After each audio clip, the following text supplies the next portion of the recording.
Hey guys, today we are going to make homemade sambar powder in blender. It turned out so flavorful and also it is very easy to make. Let's jump into the making. First, let's get into the ingredients part. I have taken 100 red chillies, 1 cup coriander seeds, half a cup of chana dal, quarter cup toor dal, 3 tablespoons of black pepper, 3 tablespoons cumin seeds, 1/8 cup of ponni boiled rice, 2 tablespoons of fenugreek seeds, quarter cup of salt and a handful of curry leaves. Adding salt to this sambar powder helps in the longer shelf life. I have given the measurements in description too.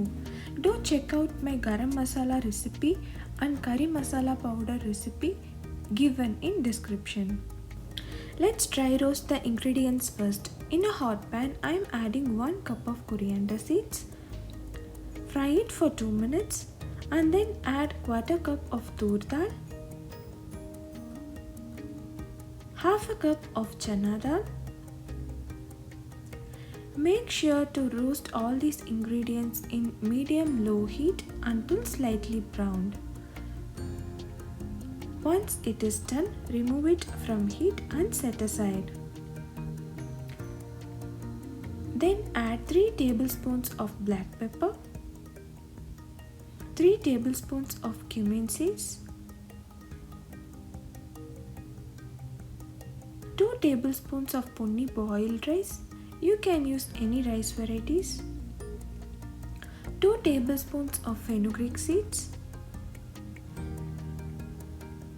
Fry everything again in low-medium heat until the rice turns crispy.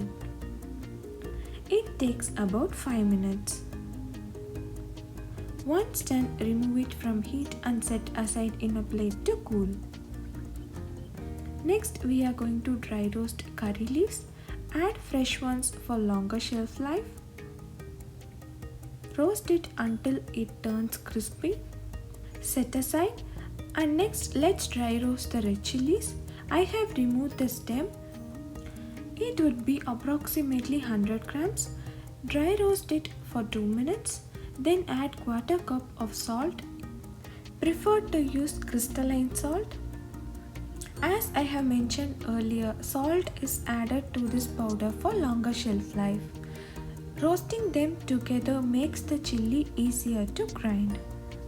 Roast everything for 5 minutes and remove it from heat and set aside. Make sure the mixture is slightly warm for easier grinding. Otherwise, reheat the mixture if needed. Transfer it to a blender. Grind it in batches. That's it. Once the powder is ground, mix well in a plate. Add turmeric powder before grinding. I use 2 tablespoons of turmeric powder. This recipe makes about 500 grams of sambar powder. This powder turned out more flavorful than the store-bought ones and it is fresh. Try and comment your feedback.